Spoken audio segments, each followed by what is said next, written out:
Yeah, thanks. Okay, good morning to all, and thanks for the invitation. We try to be brief. While it's a quite complex issue, we have been talking about governance, and private governance is among the option, and especially certification, private certification. That's a topical issue, as well as cocoa. It has been mentioned earlier this morning, and there are much debate about that. Well, we try to address a triple question, I would say, regarding certification and cocoa by relying on a few VCA4D analysis. And we try to tackle the question about the impact of private certification on three main criteria regarding sustainable cocoa. The first one is reducing deforestation, defeating child labor, and increasing producers' incomes in 4 countries. So I had the chance to lead the analysis in Cameroon and Papua New Guinea, but we also relied on 2 other VCA4D studies, in Nicaragua and Sao Tome. So this analysis was done by Zoe Baudouin. That was she's still a student at the Toulouse School of Economics, and she had she made an internship at CIRAD last summer and helped me to carry out this analysis. Oh, next slide, please. So yeah, the main question is private certification a silver bullet for cocoa sustainability? There have been, I would say, double trend in cocoa markets, both North and in South countries. The first one is that many countries try to increase the volumes of cocoa, I mean, to increase mainly the revenue of local producers, but also to increase export and the added value associated to the export. But on the other hand, especially in the OECD countries, there has been increasing demand on cocoa, and especially on sustainable cocoa. And more markets and private and public markets are more and more sensitive to environmental and social issues associated to cocoa. So these two trends are not necessarily do not necessarily match. There is a new global governance context. We have seen many private commitments by many companies, very large companies or very niche market companies, regarding sustainable cocoa and deforestation-free cocoa. I'm nearly sure that when you go to the supermarket, you look at the label, I mean, to be sure to buy deforestation and sustainable market. So even individual commitments at the citizen level, I would say. We have seen for a few years national platforms in Europe, the East Coast, how we call them, in Belgium, Netherlands, Germany, Switzerland, and France. And they try to coordinate stakeholders' initiative regarding the promotion of sustainable cocoa. And we have talked a lot about that. There have been this EU regulation on imported deforestation that is more or less adopted, but not fully officially, I would say. And in all these commitments, certification is always an option, at least an option. We can have internal film certification, while there are international standards, and the main one are the Rainforest Alliance UTZ, Fair Trade, but also the public organic norms coming from Europe. All these certification schemes have varying level of traceability. We can do only mass balance traceability, but you can go to the production plot as well. The question about the combination about these private certification schemes and the public relations is usually tackled in many countries, but there is still a large and controversial literature on the global impact of certification. Next slide, please. Okay, so what we're going to assess is the performance of the main cocoa schemes. We selected 3 criteria for sustainability, as I introduced at the beginning: increasing the income of small cocoa producers, fighting against deforestation, and defeating child labor. This criteria came mainly about the discussion regarding the EU regulation and also the debate in the East Coast today. But we also consider the interaction between public relations, regulation, and private certification. So there are 3 main types of interaction. The first one is indifference between the 2 governance systems. The other one is competition, and the last one is cooperation. And when you consider cooperation, you can also design 3 types of cooperation interaction. The first one is superseding, when a public systems endorse a private systems. It's the case in a few countries regarding a few commodities. But you could also have symbiotic interactions when public and private entities interact and share some division, but these 2 entities remains autonomous. And the last one is a hybrid one, when there's a kind of explicit or implicit division of governance function between private and public entities. Next slide, please. So let's move to the field. Well, I rely on these 4 VCA4D studies. These studies have been done over the last 2 or 3 or 4 years, and they're all public. So you can please go and read these documents if you want to know more about what I'm going to say. You may notice that we don't talk about Ivory Coast and Ghana, and this is by purpose, because we have the feeling that most of the debate about sustainable cocoa is focused on Ivory Coast and Ghana, and we exactly want to stress the importance of broadening the debate to other countries, because there are many, many other countries that are concerned with such an issue, and that's why we try to produce a kind of alternative assessment of certification elsewhere from Ivory Coast and Ghana. Next slide, please. Okay, so just a glimpse about the main figure about cocoa value chain in the 4 countries. The total production volumes. Cameroon is the 5th production countries. Papua New Guinea, I don't remember, but I mean, Sao Tome and Nicaragua has much less important producers at the worldwide level.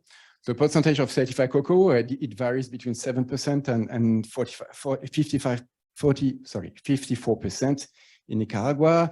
The number of high quality cocoa with an important, the importance of high quality cocoa in Nicaragua. And finally, where we can, that picture, the number of the percentage of the cocoa that is exported, and most of the cocoa is still exported to, and that's these raw materials. I mean, basically dry beans of cocoa that is more or less mostly exported and mostly to Europe. Next slide, please. So let's go to the country. I will be a bit quick about that. Every time we compare regarding the 3 criteria, the certified producer versus the non-certified producers. So in Cameroon, there is a large difference between at the profit level between certified and non-certified producers. No very significant discrepancy regarding child labor. Child labor is not really a concern in Cameroon, and deforestation, where we can consider that as 23% of the national production is certified by rainforests. This issue is more or less tackled by the certification schemes. This is not the case when the producer is not certified, with a high chance to extend his cocoa plantation at the expense of the forest. Next slide, please. Okay, Nicaragua, no clear difference regarding the profit rate between certified and non-certified laborers. But there is a risk that without certification, there is much more children that are involved in cocoa production and collection and processing. And once again, deforestation, no clear issue about deforestation in Nicaragua. Next slide, please. PNG. Once again, a strong difference between certified producers, especially wet bean producers, and the non-certified producers. But not that difference, not that large regarding non-certified and certified white beans, but it's quite large when you consider wet bean producers and dry bean producers. No really risk about child labor, even if you're not certified, and deforestation is not considered as a major driver of deforestation, but cocoa production may contribute to indirect shifts in cultivation patterns. Next slide, please. And to finish, Sao Tome and Principe, the profit rates are more or less the same between the certified and non-certified producers. Like in Cameroon, no real risk of child labor, even if you're not certified, and deforestation is not considered as an issue. There is no much forest left in Sao Tome and Principe. Next slide, please. So we try to do this comparative analysis regarding the whole criteria. So for decent revenues, we use the variable we used to put the mark was the revenue is above or beyond the poverty line, and the percentage of international price that reach the farmers.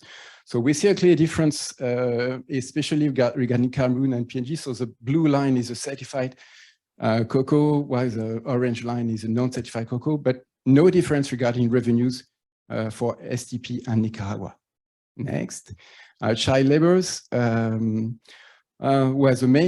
the big issue is about Nicaragua. When you're not certified, there is a high risk that many children are involved in cocoa production. And next, please. And deforestation, not a real issue in the 4 countries. And especially there is no clear difference between being certified and being non-certified. That will answer why just after. Next slide, please. And that's the last one. No, regarding interaction between public and private regulations, where the main interaction is about indifference, especially in Nicaragua and Sao Tome and Principe. I mean, public relations are completely indifferent to private schemes implementations. This is not the case in PNG and Cameroon. I mean, there is a kind of symbiosis in PNG regarding decent revenues and deforestation, and it's even superseding interaction regarding decent revenues in Cameroon, because I mean, the premium that is given by the certification schemes is used by the state, I mean, to increase the price offered to the small cocoa producers. Next, and that's the last slides. So what we observe that certification standards are relatively implied in the 4 production countries, and this has been increasing over the last decades, especially over the last 5 years.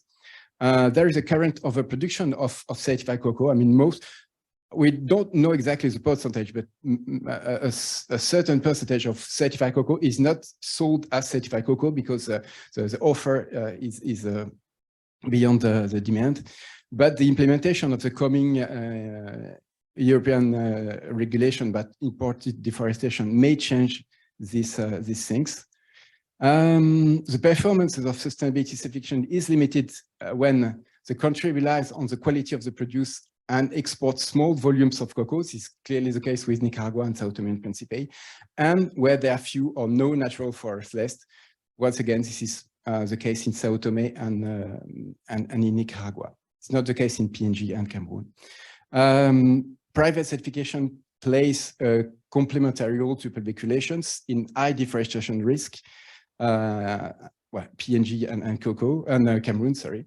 And this is this match with the prescription of the EU deforestation regulation, where certification can play a complementary role to the public diligence that should be done by the importers.